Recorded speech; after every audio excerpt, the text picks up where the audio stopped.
Ma'am आवाज़ slow आ रही है। स्लो आ रही है। ओके, मैं थोड़ा तेज़ बोल लेती हूँ और क्या हो सकता है, ठीक है। ओके, हमने कल थोड़ा सा पढ़ा था ऑडिटरी पाथवे के बारे में। आज भी मैं आपको थोड़ा सा उसका रिवीजन करा देती हूँ। अभी ठीक है?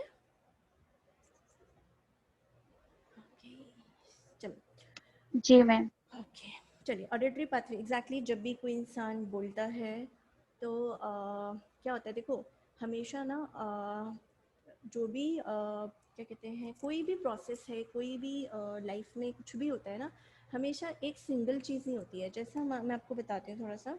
अगर आप लोग मॉडर्न मेडिसिन को देखेंगे, एलोपैथिक को देखेंगे, तो वहाँ पे क्या होता है, पिन पॉइंट ट्रीटमेंट हो रहा है, बिल्कुल ही मॉलिकुलर लेवल पे जाके काम कर रहे हैं, and that is the reason side effects बहुत ज़्यादा है। वरना ऐसा नहीं है कि वो काम गलत नहीं कर रहे हैं, बट काम क्या है, हमेशा आपकी उंगलियां 5 हैं, एक नहीं है। माना thumb is most important, but little finger की अपनी एक इम्पॉर्टेंस है, वो नहीं होगा तो मुश्किल होगी बाकी सारे काम करने में। So same is the case with our all pathways, all processes that occurs in our body. क्या होता है कि ऑडिटरी पाथवे जो है, दैट इज़ लिसनिंग की जो एक एबिलिटी है, that is just not listening. आप कोई भी चीज़ सुनते हैं, लाइक आप चाइनीज़ सुन रहे हैं, तो सुनाई तो आपको दे रहा है, लेकिन उसे समझना is a part of auditory pathway, ठीक है। उसे आप अलग से मत समझिए कि वो कुछ और है। सो ऑडिटरी पाथवे जो है, is not just listening to the people, is understanding, interpreting and then responding, ठीक है। These all three processes includes are included in auditory pathway. आपने कभी सुना है, ऑडिटरी पाथवे का मतलब है सुनने का पाथवे, ठीक है। आपने कभी सुना है बोलने का भी कोई पाथवे होता है? नहीं। वाई? बिकॉज हमने हर चीज़ को एक ही में किया है। इसीलिए यूनानी मेडिसिन का जो एक स्ट्रॉन्ग पॉइंट है वो यही है। यूनानी मेडिसिन में हम हॉलिस्टिक अप्रोच करते हैं। हॉलिस्टिक अप्रोच का मतलब होता है कि जब भी आप किसी चीज़ को पढ़ेंगे, ट्रीट करेंगे स्पेशली, तो आप हर चीज़ दिमाग में रखते हैं, आप सिर्फ सिंगल पॉइंट पे नहीं जाते हैं। दैट इज़ द रीज़न कि जो आपके दवाइयों के रिजल्ट्स हैं वो देर में आते हैं, क्योंकि वो बाकी सब चीज़ों, यूनानी की दवाओं के साइड इफ़ेक्ट्स क्यों नहीं है, क्योंकि उसमें हम ऐसी दवाइयाँ दे रहे हैं जो जो साइड इफ़ेक्ट्स आने वाले थे उनको भी ठीक करता हुआ चलता है, उनको भी अवॉइड करता हुआ चलता है। सो वही है, सब्र का, कहते हैं ना, सब्र का फल मीठा होता है। यूनानी की दवाइयों से इंसान ठीक ज़रूर हो जाएगा, लेकिन उसे सब्र की ज़रूरत होगी। सो जो हमें फोकस करने की ज़रूरत है वो यही है कि लाइफ में ये मत सोचो कि मॉडर्न मेडिसिन तुम देख लेना, विद इन 10 ईयर्स डूब जाएगी। सिर्फ मेडिसिन, नॉट कॉन्सेप्ट, क्योंकि कॉन्सेप्ट तो उनका गलत नहीं है। So what we need to do is कि हमें हर चीज़ को बहुत ही बारीकी से समझना है, क्योंकि कॉन्सेप्ट में कोई प्रॉब्लम नहीं है, प्रॉब्लम सिर्फ ट्रीटमेंट पार्ट में है। So we need to modify our treatment, ठीक है। हमें सिर्फ अपने ट्रीटमेंट पार्ट को मॉडिफाई करना है, बाकी पढ़ना हमको सिर्फ यही कॉन्सेप्ट है, because this is the correct one, ठीक है। सो प्लीज़ अपने जब भी हम कुछ भी पढ़ते हैं, सो मॉडर्न पे बहुत ज़्यादा ध्यान दो, यूनानी पे भी ध्यान दीजिए, मना नहीं कर रही हूँ। यूनानी में एग्जिस्ट करना है तो ध्यान देना पड़ेगा, जस्ट फॉर दैट पर्पस, वरना हिस्ट्री पढ़ के कोई डॉक्टर नहीं बनता है। सो प्लीज़ मॉडर्न पे बहुत ज़्यादा ध्यान दीजिए। जो लोग उर्दू बैकग्राउंड से हैं वो बिल्कुल भी ये ना सोचे कि उन्हें समझ नहीं आएगा। वो उर्दू की बुक्स अवेलेबल हैं, इतने राइटर्स ने ट्रांसलेट किया है, please go through all those things, ठीक है। Coming back to our topics, हम आते हैं ऑडिटरी पाथवे पे। तो ऑडिटरी पाथवे में जैसे मैंने आपको बताया कि इट्स नॉट जस्ट लिसनिंग, हम लोग सुनेंगे आवाज़ को, फिर उसे इंटरप्रेट करेंगे, उसे समझेंगे, ठीक है। और उसके बाद हम इंटरप्रेट करने के बाद हम एक रिस्पॉन्ड भी तैयार करेंगे। अब कोई हमें सलाम करता है, मैं आपको हमेशा सलाम करती हूँ, मुझे जवाब देते हैं, क्यों देते हैं जवाब, that is all a part of auditory pathway. इंशाल्लाह वो आज हम कंप्लीट कर लेंगे। शुरू से अगर हम स्टार्ट करें तो हेयरिंग हमने बात किया। हेयरिंग जो है एज सच ऑडिटरी पाथवे आपने देखा भी होगा, it's far more complex than any other. क्यों, क्या होता है जब भी कोई हमें बोलता है कुछ, तो हम एक तो उसको सुनते हैं, समझते हैं और उसे जवाब देते हैं। सेकेंड थिंग होती है, हमारी आंखें भी काम करती हैं। हम उसे देखते हैं, हमें पता है हमारी अम्मी हमें बुला रही हैं, बट स्टिल हम पीछे मुड़ के ज़रूर देखेंगे कि वो अम्मी है या नहीं है, ठीक है। सो दे इट्स अ कॉम्प्लेक्स पाथवे, इसीलिए इसमें इतने सारे न्यूक्लियस जो हैं वो इन्वॉल्व होते हैं। So coming to our hearing pathway, जब भी साउंड आएगी, साउंड आपके एक्सटर्नल अकाउस्टिक मीटर से होते हुए यूनी डायरेक्शनल है, ठीक है, एक ही डायरेक्शन में फ्लो करती है, from lateral to the medial. अब बाहर से अंदर जाती है आवाज़, आवाज़ कभी अंदर से बाहर नहीं आती है, ठीक है। तो ऑन हेयरिंग क्या हुआ, किसी ने आवाज़ दी आपको, वो साउंड वेव्स जो हैं वो आपके जाएंगे एक्सटर्नल अकाउस्टिक मीटर से, वाइब्रेट करेंगे टिम्पैनिक मेम्ब्रेन को। जैसे ही टिम्पैनिक मेम्ब्रेन में वाइब्रेशन हुआ, वाइब्रेशन का मतलब क्या है, कोई भी पर्दा है आप उसे हाथ से ऐसे एक बार मारिए, वो आगे पीछे होने लगेगा, दैट इज़ वाइब्रेशन। सो जो साउंड वेव्स थी वो साउंड वेव्स की फॉर्म में थी जब तक वो एक्सटर्नल अकाउस्टिक मीटर्स में थी। जैसे ही वो टिम्पैनिक मेम्ब्रेन में आई, that is converted into mechanical vibration. Mechanical vibration में कन्वर्ट होने के बाद हमने पढ़ा था टिम्पैनिक मेम्ब्रेन से मेलियस का हैंडल अटैच्ड होता है। तो अगर पर्दा हिलेगा तो नॉर्मल सी बात है, उससे जो भी चीज़ अटैच होगी वो भी हिलेगी। सो मेलियस का हैंडल अटैच है मेलियस से इनकस, इनकस से स्टेपीज, तीनों ईयर ऑसिकल्स जो हैं वो ऑसिलेट करेंगे। Oscillate is nothing but it is vibration only. Oscillate करेंगे यानी टू एंड फ्रो मूवमेंट होगा। ऑसिलेशन होने के बाद फिर क्या होता है, जो स्टेपीज़ का फुट प्लेट है, हमने देखा था स्टेपीज़ जो है वो आपके ओवल विंडो से कनेक्टेड होती है through a foot plate like structure, यानी नीचे प्लेट होता है और दो उसमें फुट लाइक स्ट्रक्चर्स होते हैं जो से कनेक्टेड होते हैं। आपने स्टेपीज़ का स्ट्रक्चर पढ़ चुके हैं, ठीक है। तो फुट लाइक स्टेपीज़ जो है वो आपकी ओवल विंडो से कनेक्टेड होती है जो कॉक्लिया में खुलती है। Exactly as such oval window vestibule में खुलती है, ना कि कॉक्लिया में, लेकिन ये है उसी वेस्टिब्यूल के जस्ट फ्रंट में कॉक्लिया होता है। सो यूल सेज जो ओवल विंडो है वो आपके कॉक्लिया में डायरेक्ट खुल जाती है। जिसको प्रॉब्लम है वो बता सकता है, because raising hand won't help me, ठीक है। जिसको जहाँ पे समझना है, कोई मसला हो बीच में पूछ लो। फिर कॉक्लिया में क्या होता है, वेव्स पास करती हैं थ्रू स्कैला वेस्टिबुलाई, ये ऊपर आता है यहाँ पे somewhere here is the Oval window. Oval window से इंफॉर्मेशन इस साइड आएगी, इस साइड कहीं नहीं जाएगी, यहाँ आएगी। यहाँ से ये मेम्ब्रेन पूरा ये अंदर तक पीछे चला जाएगा, ठीक है। पूरा ट्यूब लाइक स्ट्रक्चर है, अगर आप इसको देखेंगे, अगर आप इसे खोल दें तो स्ट्रेट एक लाइक स्ट्रक्चर बन जाएगा। तो उसमें ऐसा ही एक ही बना होता है। This is this called organ of corti, this one in the middle area, scala media, ठीक है। So this is scala vestibuli, scala tympani and scala media. Information sound waves जो हैं वो यहाँ पे आई वेव्स की फॉर्म में। अब ये पहले हवा में थी because there was nothing fluid, यहाँ पे फ्लूड है तो फ्लूड के अंदर फ्लो करेगा। जो भी वेव्स, मैकेनिकल वेव्स आ रही थी वो फ्लूड में फ्लो करेगी। वो फ्लो करते करते आपके एपेक्स पे आएगा जिसे हम बोलते हैं कॉक्लियर क्यूपुला। क्यूपुला के पास क्या होता है, ये वाला जो रीजन है that is connected to the scala टिम्पेनाई।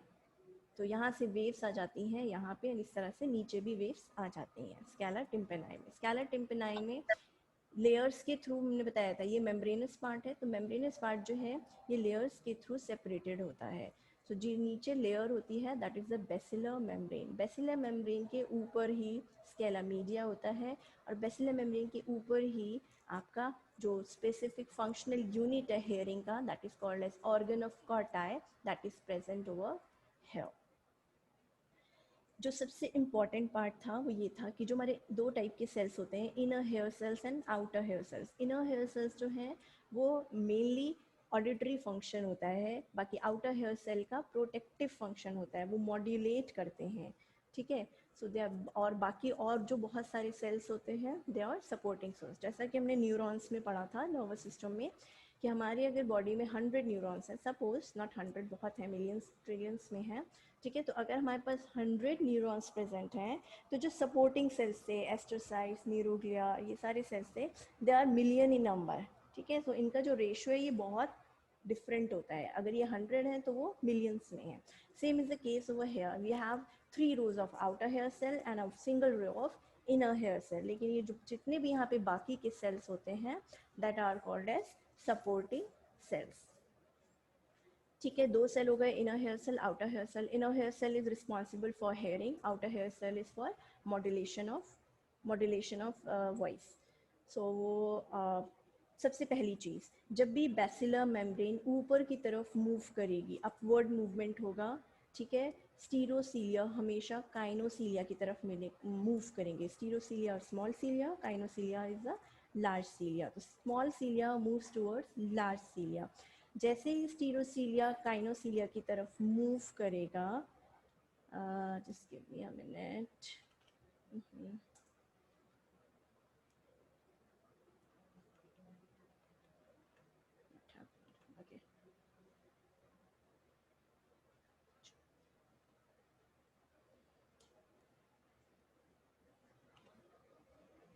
जब भी स्टीरोसीलिया काइनोसीलिया की तरफ मूव करेगा, ये जो ऊपर के टिपलिंग्स थे, प्रोटीन की एक लेयर है, ये जो छोटे छोटे ब्लू डॉट्स हैं, these are the channels, doors हैं फॉर पोटेशियम एंड कैल्शियम।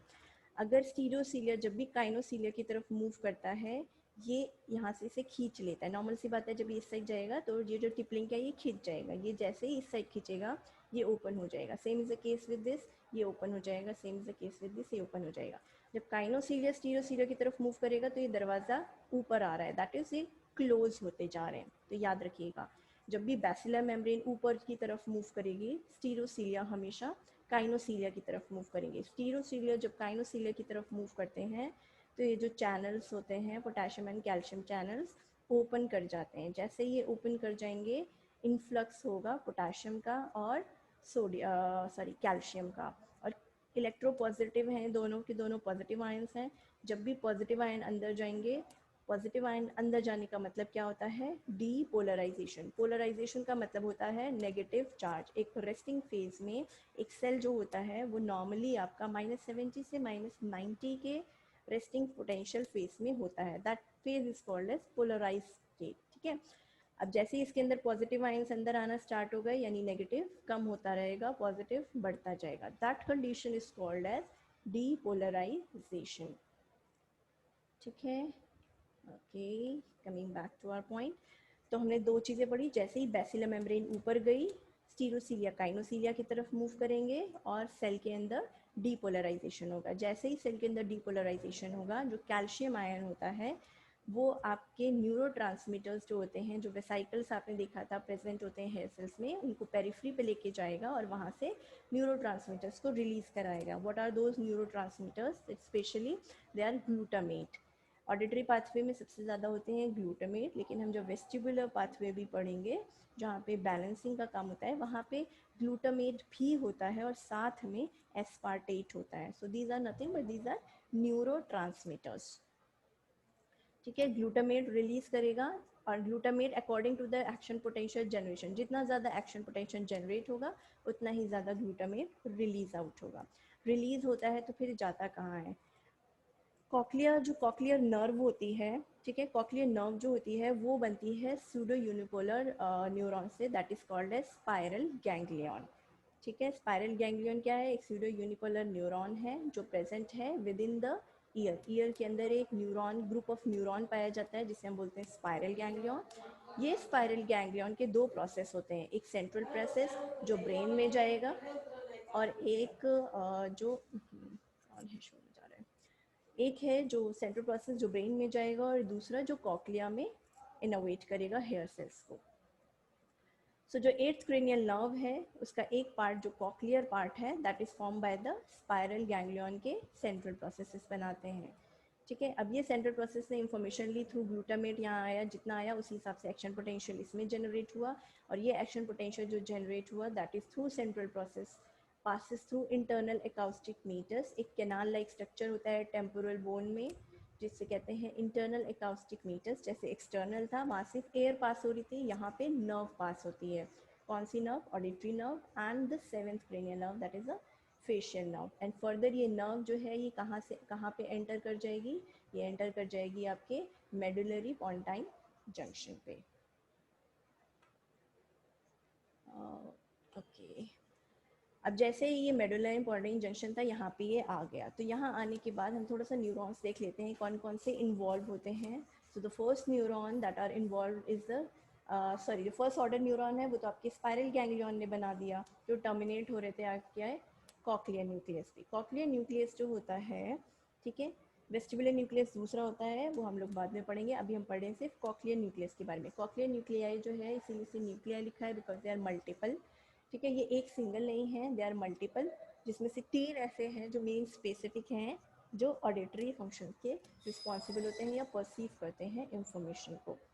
तो सेकेंड ऑर्डर न्यूरॉन जो है वो है dorsal and ventral cochlear nuclei. ये जो एक सिंगल इन्होंने येलो पार्ट दिखाया है कॉक्लियर न्यूक्लियस कह के, this is not just single, it's a multiple nuclei यहाँ पे होते हैं, together they are called as cochlear nuclei. इस कॉक्लियर न्यूक्लियाई का जो पाथवे है वो थोड़ा सा कॉम्प्लेक्स है, बिकॉज यहाँ पे 4 डायरेक्शन में नर्व फाइबर रन करते हैं, वो हम आगे पढ़ेंगे। यहाँ से नर्व फाइबर रन करने के बाद ऊपर जाएंगे, ऊपर होता है सुपीरियर ओलिवरी न्यूक्लियस। हमने मैं फिर से डाला नहीं है, मिड ब्रेन आप याद कीजिए, mid brain sorry mid brain कह रही हूँ, मेडुला हमने पढ़ा था। तो मेडुला में लेमिनिस्कस वाला जब हम पार्ट पढ़ रहे थे, फेसिकुलस क्यूनेटस और ग्रासिलिस वाला, तो हमने वहाँ पे देखा था बीच में पिरामिड्स होते हैं और साइड साइड में दोनों तरफ ओलिव होते हैं। सो जो ओलिव होते हैं वहीं पे आपके मिलते हैं सुपीरियर ओलिवरी बॉडी बोल दो या सुपीरियर ओलिवरी न्यूक्लियस पाए जाते हैं। सुपीरियर न्यूक्लियस के बाद ये फर्दर जाता है आपका लेमिनिस्कस बना के जाता है इंफीरियर कॉलिकुलस में। इंफीरियर कॉलिकुलस से जाता है थैलेमस के ऑडिटरी पार्ट में जो होता है एम से म्यूजिक यानी मीडियल जेनिकुलेट बॉडी में। और मीडियल जेनिकुलेट बॉडी से इंफॉर्मेशन चली जाती है सब कॉर्टिकल ऑडिटरी कॉर्टेक्स में, जो कि प्रेजेंट होता है आपके टेम्पोरल लोब के सुपीरियर गायरस में। ठीक है, फिर यहाँ पे जो इंफॉर्मेशन पहुंची है, ठीक है, दिस इज ऑडिटरी पाथवे। इसमें क्या हुआ, इंफॉर्मेशन आपने सिर्फ सुनी है, अभी आपने ना तो उसे इंटरप्रेट किया है, ना उसे समझा है, ना उसका रिस्पॉन्स तैयार किया है। आपके सामने कोई चाइनीज़ बोले, जर्मन बोले, फ्रेंच बोले, वट आप सुनेंगे, आपको समझना है, दैट इज़ डिफरेंट। बट ऐसा नहीं है कि आपको सुनाई भी नहीं देगा, आपको सुनाई देगा। तो वो वाला जो पार्ट होता है कि अब आपको सुनाई दे रहा है, that is up to this level only. these nucleus are involved in auditory pathway. लेकिन उसे इंटरप्रेट करना, उसको रिस्पॉन्ड तैयार करना, that is also included within the auditory pathway, जो हम अभी आपको पढ़ाएंगे। आपकी इंफॉर्मेशन आ गई थी इंटरनल अकॉस्टिक मीटर्स से होते हुए दीज न्यूक्लियस में, जो 3 टाइप के थे, डॉर्सल, वेंट्रल। वेंट्रल में 2 थे, anterior and posterior. Coming to the dorsal one, dorsal में से इंफॉर्मेशन जो है वो फाइबर्स जो हैं वो पास करते हैं कॉन्ट्रालेटरली। डायग्राम से याद करोगे हमेशा याद हो जाएगा। इस डायग्राम को इतना सीरियस मत लेना, इसको ले लो, काफ़ी सही है। रेड वाला is dorsal one. Dorsal one से इंफॉर्मेशन जो नर्व फाइबर्स हैं वो कॉन्ट्रालेटरल जाते हैं, यानी अपोजिट डायरेक्शन में जाते हैं और ऊपर जाके न्यूक्लियस ऑफ लेटरल लेमिनिस्कस में जाके एंड अप हो जाते हैं। ठीक है, इस नर्व फाइबर के बैंड को बोलते हैं डॉर्सल अकाउस्टिक स्ट्राया। फिर आपका वेंट्रल पे आ जाते हैं। वेंट्रल में 2 था, anterior one and the posterior one. तो पोस्टीरियर वन पे हम देखें तो पोस्टीरियर वन भी कॉन्ट्रालेटरल मूव करते हैं और एंड कर जाते हैं, और एंड कर जाते हैं न्यूक्लियस ऑफ लेटरल लेमिनिस्कस में। और इस नर्व फाइबर के बैंड को बोलते हैं intermediate acoustic striae. Then third one होता है हमारा वेंट्रल कॉक्लियर न्यूक्लियस। 2 थे वेंट्रल में, एंटीरियर एंड पोस्टीरियर। तो एंट्रोवेंट्रल जो होता है, यानी ये 2 डायरेक्शन में मूव करता है। एक तो ये कॉन्ट्रालेटरल जाता है, लेकिन ये जाता है सिर्फ और सिर्फ सुपीरियर ओलिवरी न्यूक्लियस में। इप्सिलेटरल भी जाता है, यानी सेम साइड वाले के पास भी इसके फाइबर्स जाते हैं, अपोजिट में भी इसके फाइबर्स जाते हैं। तो ये वाला जो बैंड बनता है, दोनों बैंड, इनको हम बोलते हैं वेंट्रल अकाउस्टिक स्ट्राया। और इसको एक और टर्म दिया जाता है जिसे हम बोलते हैं ट्रेपेजॉइड बॉडी। ठीक है, तो हमने पढ़े थे 4 डायरेक्शन में फ्लो करता है। डॉर्सल से एक डायरेक्शन ऊपर गया, वेंट्रो पोस्टीरियर से एक डायरेक्शन में ऊपर गया, लेकिन वेंट्रो इंटीरियर से 2 जगह गया। कॉन्ट्रालेटरल गया सुपीरियर में और इप्सिलेटरल गया सुपीरियर में। वो दोनों जा रहे थे न्यूक्लियस ऑफ लेटरल लेमिनिस्कस। और फर्दर फिर यहाँ से इंफॉर्मेशन जाती है न्यूक्लियस ऑफ लेटरल लेमिनिस्कस के पास। सो ये एक बैंड बन जाता है टुगेदर, जिसे हम बोलते हैं लेटरल लेमिनिस्कस। लेमिनिस्कस टर्म जो है इसका मतलब है फ्लैट, क्योंकि ये जो फाइबर है, जो बैंड है, ये बहुत ही फ्लैट होता है, लेटरली प्रेजेंट हुआ है, तो इसे हमने कह दिया लेटरल लेमिनिस्कस। यहाँ तक सब कुछ क्लियर है आप लोगों को? Okay, one more thing is superior olivary nucleus जो है वो रिस्पॉन्सिबल होता है localisation of sound. Localisation of sound के लिए ये रिस्पॉन्सिबल होता है। What does the term localisation of sound means? Localisation of sound का मतलब ये है, अगर आपकी आंखों पे पट्टी बांध दी जाए और एक इंसान आपके सामने बैठा है, एक इंसान आपके राइट साइड में बैठा है और एक इंसान ऊपर से बोल रहा है, ऊपर है, जैसे बेड में, बेड तो नहीं बोलेंगे, कहाँ लेते हैं, ओके, हमारे पास डबल बेड वाला सीन है जो हॉस्टल में होते हैं ज़्यादातर। ठीक है, एक बंदा ऊपर बैठ के आपसे बातें कर रहा है। ठीक है, आपके सामने से जो इंसान बोलेगा उसके साउंड वेव्स आपके कानों में जाएंगे। ऊपर से इंसान बात करेगा तो भी एक ही तरीके से, लेकिन आपको पता चल जाएगी आवाज़ ऊपर से आ रही है, ऊपर सामने से आ रही है, राइट से आ रही है या लेफ़्ट से आ रही है। सो एग्जैक्टली ये वाला जो लोकलाइजेशन होता है, ये वाली जो इंफॉर्मेशन प्रोसेस करनी होती है, that occurs at superior olivary nucleus. ठीक है, सुपीरियर ओलिवरी न्यूक्लियस जो है ये रिस्पॉन्सिबल है लोकलाइज करने के लिए, ये इंफॉर्मेशन को लोकलाइज करता है कि इंफॉर्मेशन की लोकेशन कहाँ है, यानी जो साउंड वेव्स है उसका सोर्स जो है साउंड का, उसे लोकलाइज करता है, उसकी लोकेशन को ट्रेस करने का काम है सुपीरियर ओलिवरी न्यूक्लियस का। ओके, आपने अभी हम लोगों ने प्रोटेक्टिव फंक्शन के बारे में जो पढ़ा था कि आउटर हेयर सेल्स में जो है ओलिवरी,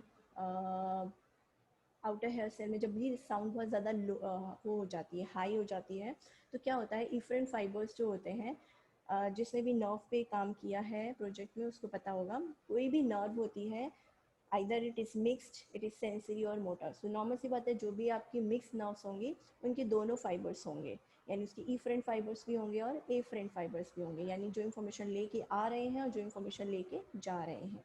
तो ई फ्रेंड फाइबर्स जो होते हैं, यानी जो इन्फॉर्मेशन लेके जाते हैं, सुपीरियर ओलिवरी बॉडी में अभी इंफॉर्मेशन आई थी, अब इंफॉर्मेशन जा रही है, कहाँ जाएगी, आउटर हेयर सेल में जाती है। कब जाती है, जब लाउड साउंड होता है, हम पहले पढ़ चुके हैं, let me show you. Okay, हमने पढ़ा था एसिटाइल कोलिन, ये ओलिवरी के पास आता है, जब भी आपकी साउंड वेव बहुत ज़्यादा होती है तो ओलिवो कॉक्लियर बंडल से एसिटाइल कोलिन रिलीज होता है, जिससे पोटेशियम आयन का इफ्लक्स हो जाता है, यहाँ पे हाइपर पोलराइजेशन हो जाएगा, यानी जब पॉजिटिव आयन बाहर चला जाएगा तो यहाँ पे नेगेटिविटी बढ़ जाएगी, जैसे यहाँ पे नेगेटिविटी बढ़ जाएगी प्रेस्टीन मॉलिक्यूल रिलैक्स कर जाएंगे, जैसे ये रिलैक्स कर जाएंगे आपकी जो ये है बेसिलर मेम्ब्रेन ये नीचे की तरफ प्रेस हो जाएगी, जैसे ये नीचे की तरफ प्रेस हो जाएगी तो फिर हमने क्या बताया था, डीपोलराइजेशन नहीं हो पाएगा। This is all present on the basilar membrane. तो बेसिलर मेम्ब्रेन, अगर इसकी बेसिलर मेम्ब्रेन नीचे प्रेस करेगी तो जो इनर हेयर सेल्स हैं वहाँ पे भी जो साउंड वेव्स की वजह से बेसिलर मेम्ब्रेन ऊपर जा रही थी, तो एक तो साउंड वेव्स की वजह से ऊपर जा रही है और एक बेसिलर मेम्ब्रेन क्योंकि ये नीचे आ रही है, तो क्या हो जाएगा, वो जो साउंड वेव्स कलेक्ट कर रहे थे वो थोड़ा सा कम हो जाएगा, जिसकी वजह से आपको लाउडर साउंड, मतलब ये एक प्रोटेक्टिव फंक्शन है that is present in our ear. Okay, ठीक है, तो सुपीरियर ओलिवरी बॉडी का दो काम हो गए।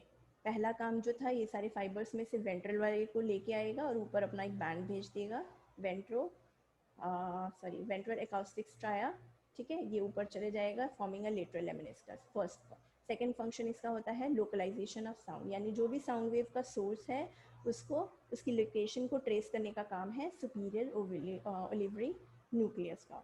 थर्ड इसका काम होता है प्रोटेक्टिव फंक्शन होता है, जब भी लाउड साउंड होगा तो ओलिवरी कॉक्लियर बंडल जो है वो एसिटाइलकोलिन रिलीज करेंगे, कहाँ पे करेंगे, आउटर हेयर सेल पे रिलीज करेंगे, ये आप याद रखिएगा, इनर हेयर सेल पे नहीं करते हैं, आउटर हेयर सेल पे रिलीज करेंगे।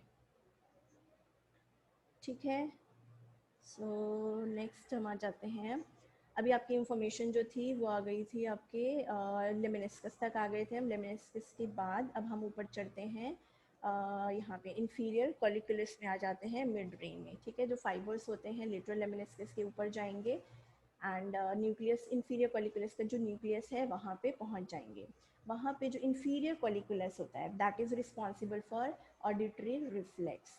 ऑडिटरी रिफ्लेक्स क्या होता है, किसी ने आपको आवाज़ दी तो आपने अपना चेहरा घुमाया, या फिर क्या होता है कभी कभी अजान होती है, आप घर में बैठे हैं अजान होती है, अगर आप कहीं न्यू गए हैं तो आप फील करेंगे कि आपको आवाज़ कहाँ से आ रही है, या कोई बाहर चिल्ला रहा है तो आप फील करेंगे कोई आवाज़ दे रहा है लेकिन कहाँ से आवाज़ दे रहा है, वो जो कहाँ वाला चीज़ आती है सुनने के बाद, that is called as auditory reflex. ये ऑडिटरी रिफ्लेक्स कंप्लीट होता है, ये तो सिर्फ इंफॉर्मेशन आई यहाँ पे, अब जाने के लिए उसको ऑफकोर्स वैसे सेंसरी पार्ट चाहिए, मोटर या सेंसरी पार्ट चाहिए, तो वो सेंसरी पार्ट क्या बनाता है, tectospinal tract, it's an extra pyramidal track हमने पढ़ा था, ऐसा डिसेंडिंग ट्रैक, टेक्टोस्पाइनल ट्रैक है that is responsible for auditory reflex, not responsible that helps in auditory reflex. So what exactly auditory reflex या visual reflex means, मतलब क्या है इन दोनों का, मतलब ये है कि आपको आवाज़ दी, सपोज मैंने आवाज़ पीछे से दी, आपने पीछे देखा, या आपको किसी ने भी पीछे से आवाज़ दी, आपने पीछे मुड़ के देखा, आपको सुनाई दे रहा था, आप ना भी मुड़ते कोई मसला नहीं था,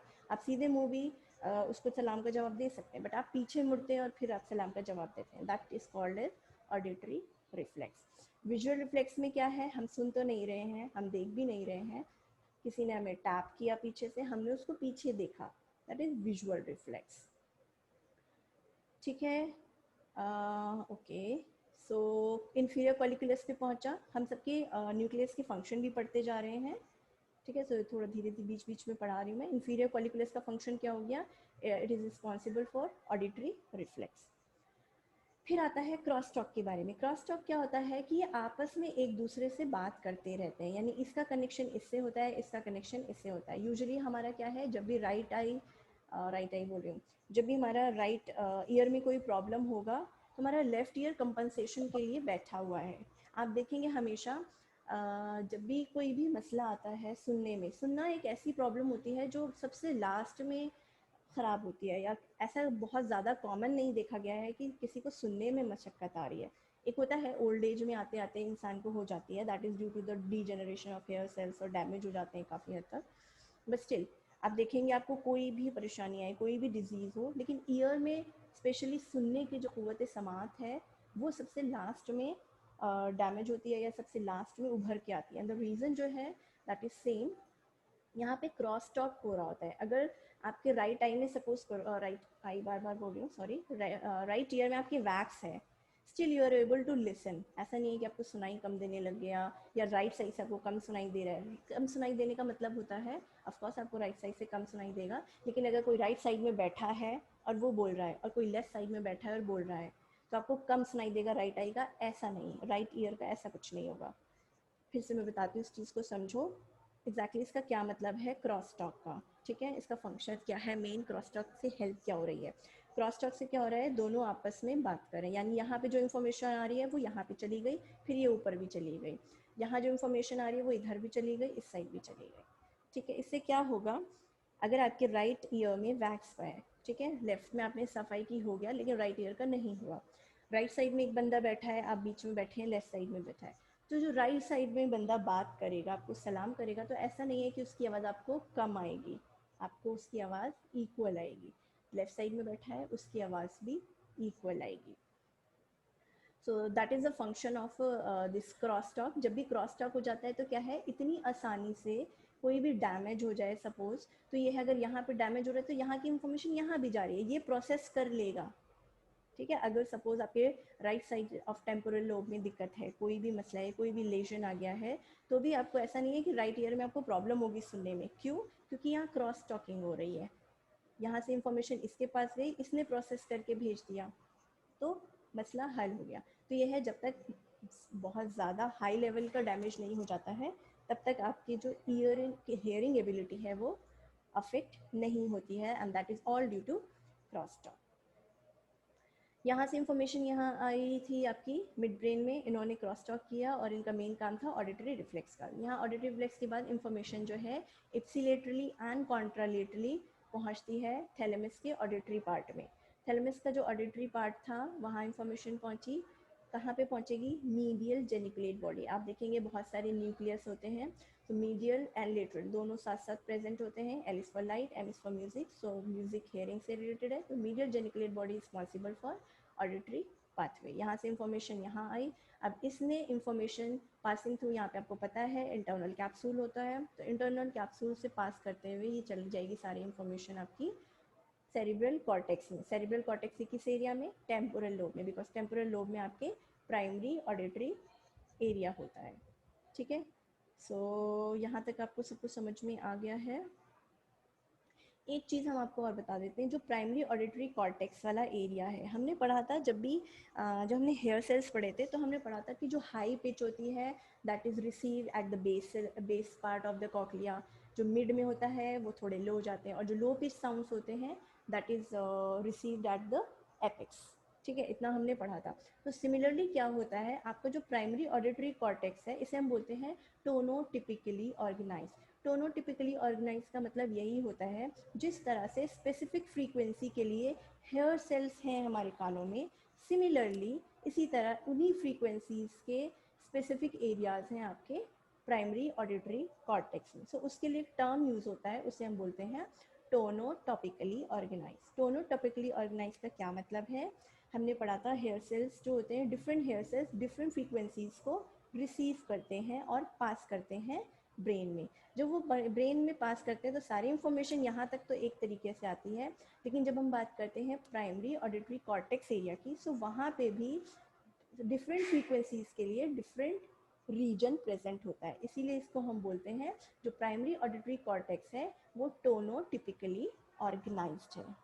ठीक है, द लास्ट पार्ट इंफॉर्मेशन जो थी वो आपकी, ये आपका टेम्पोरल लोब है, ठीक है, ये आपका टेम्पोरल लोब था। अभी तक हम इसका फ्रंटल व्यू देख रहे थे, अब हम इसका लेटरल व्यू देखते हैं। ठीक है, this is the temporal lobe. Temporal lobe को हमने 3 पार्ट में डिवाइड किया था, superior gyrus, middle gyrus, intermediate gyrus and inferior gyrus. ठीक है ना, 3 पार्ट। जो सुपीरियर टेम्पोरल गायरस होता है वहाँ पे आपके प्रेजेंट होता है प्राइमरी ऑडिटरी कॉर्टेक्स एरिया, जहाँ पे सारी इंफॉर्मेशन थैलेमस से आ गई। यहाँ पे इंफॉर्मेशन आ गई, इसका काम सिर्फ एक होता है, साउंड को रिसीव करना, सुनना, बस।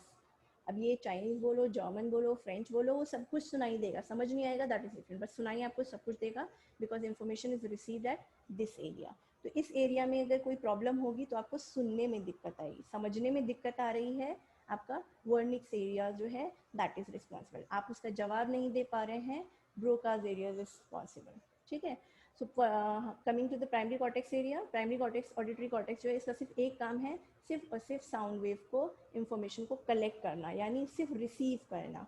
सुनाई देने लग गया, यहाँ आ गया।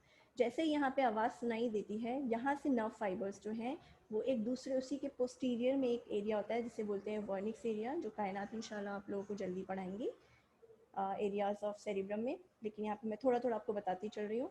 यहाँ से इंफॉर्मेशन पास हो जाएगी वर्निक्स एरिया में। वर्निक्स एरिया जो है that is present posterior to this, within this parietal lobe and temporal lobe, दोनों में इसका पार्ट आता है। एंड दैट इज, उसका जो मेन काम है वर्निक्स एरिया का, that is comprehension of speech. What does the term comprehension of speech mean? मतलब होता है डी कोडिंग करना, यानी आपके पास कोई भी इंफॉर्मेशन आई है उसका मतलब समझना, उसको इंटरप्रेट करना is done by Wernicke's area. हमेशा आपसे पूछा जाएगा वर्निक्स एरिया का फंक्शन क्या है, don't say decoding of the speech, answer है comprehension of speech. What is the term comprehension of speech means? मतलब क्या है, डी कोडिंग करना। ठीक है, आप इंफॉर्मेशन कंप्यूटर में डालते हैं थ्रू कीबोर्ड, सीपीयू का काम क्या होता है, डी कोड करना। उसे डी कोड करने के बाद आपके पास सामने इंफॉर्मेशन आती है पीसी में। ठीक है, so same is the case है। वर्निक्स एरिया का काम क्या है? वर्निक्स एरिया का काम है सिर्फ एक, that is comprehension of speech, that is D coding करना, यानी जो भी आपको आ रहा है उसे समझना, that is done by Wernicke's area. Wernicke's area यहाँ पे था। नेक्स्ट आता है एक ब्रोकाज एरिया। ब्रोकाज एरिया होता है, इसे हम बोलते हैं स्पीच एरिया। मेनली यहाँ से ये जो एरिया है, यहाँ स्पीच जनरेशन होती है। ठीक है, आपको बात करना है, रिस्पॉन्स देना है, that is done at this area. So यहाँ से कुछ फाइबर्स निकलते हैं और ब्रोकाज एरिया में जो फ्रंटल लोब के इंफीरियर में प्रेजेंट है, दैट वहाँ पे जाएंगे, यानी एक मैं इसमें दिखाया नहीं है, यहाँ पे एक ऐसे करके फाइबर्स होते हैं। ठीक है, इन फाइबर्स को बोला जाता है आर्कुएट फेसिकुलस। अब ब्रोकाज एरिया का काम क्या था, मैंने क्या बताया, रिस्पॉन्स करना। इसके पास इंफॉर्मेशन आई सलाम की, किसी ने सलाम किया, इसने उसको समझा, और यहाँ इंफॉर्मेशन आई ब्रोकाज में कि इसका जवाब देना है, तो इसने जवाब वालेकुम अस्सलाम। अब ये कैसे वापस जाएगा दैट इज डिफरेंट। ठीक है, तो वो जो भी इंसान आगे पढ़ाएगा उसका हम देखेंगे। तो ये हो गया ब्रोकाज एरिया। ब्रोकाज एरिया मसला मेनली काम क्या कर रहा था, जो स्पीच की मसल्स हैं उन्हें कंट्रोल कर रहा है। आपकी जब भी फेशियल मसल्स आप पढ़ेंगे तो आप इसमें 2 पार्ट में डिवाइड करेंगे, ये भी जिसने बनाया है उसको अच्छे से पता होगा। फेशियल मसल्स को हम 2 पार्ट में डिवाइड करते हैं। What are those 2 parts? Muscles of mastication, muscle of speech या एक्शन, यानी आपको हंसना है, अब आप बोल तो कुछ नहीं रहे हैं, तो हम 2 पार्ट में डिवाइड करते हैं, आइदर स्पीच बोल दो या एक्शन बोल दो। ठीक है, तो मसल ऑफ स्पीच और action, and the second one is muscle of mastication, जो आपके मैस्टिकेशन में या फिर क्या बोलते हैं उसको, च्यूइंग में हेल्प करते हैं। ठीक है, तो muscle of mastication, sorry, muscle of speech जो है that is under the control of Broca's area. So Broca's area जो यहाँ पे इंफॉर्मेशन प्रोसेस कर रहा है, रिस्पॉन्स तैयार कर रहा है, वो मसल ऑफ स्पीच को हेल्प करेगा, सॉरी मसल्स को हेल्प करेगा जो स्पीच में हेल्प करती हैं, लाइक आपकी जॉ को ऊपर नीचे जिस डायरेक्शन में भी जाना है उसमें Broca's area will be responsible. So this is all about exactly. फिर यही है ब्रोकाज एरिया में आप देखेंगे हमने पढ़ा था कि जो ये वाला एरिया होता है कौन सा था, कॉर्टिको बल्बर ट्रैक आपने पढ़े थे, दो टाइप थे, कॉर्टिको स्पाइनल और कॉर्टिको बल्बर। जो कॉर्टिको बल्बर थे वो नीचे वाला जो पार्ट होता है, ठीक है, मोटर एरिया में जो नीचे पार्ट होता है which is controlling the head part, the, ठीक है, हेड के जो मसल्स हैं, your nose, your tongue end of course the muscle of speech action, उनको रिस्पॉन्स करता है। ये हमने यहाँ पे पढ़ा था, एक बार जाके खोलोगे आप लोग कॉर्टिको स्पाइनल ट्रैक वाला पार्ट, तो होपफुली मैंने वहाँ पे लिखा हुआ है, आप देखेंगे। तो यहाँ जो नीचे वाला एरिया है, ब्रोकाज एरिया, इसे कनेक्ट करेगा और समहाउ फिर वहाँ पे जाके इंफॉर्मेशन जो है in the form of response आ जाएगी। So this is all about your auditory pathway, जिसमें हमने ऑडिटरी पाथवे के साथ उसकी पूरी प्रोसेसिंग पढ़ ली है। एक बार आप लोग पढ़ लीजिएगा, होपफुली अब आज आपको समझ में आ गया होगा। नहीं समझ में आता है please do tell me, I will repeat, वो कोई मसला नहीं है, ठीक है। So tomorrow will start with vestibule, अगर समझ नहीं आया है विल कंटिन्यू टुगेदर, ठीक है, हम फिर से कल कंटिन्यू कर लेंगे ये वाली बात, बट आपको समझना बहुत ज़रूरी है। जो चीज़ समझने की है वो ज़रूर समझो, जो चीज़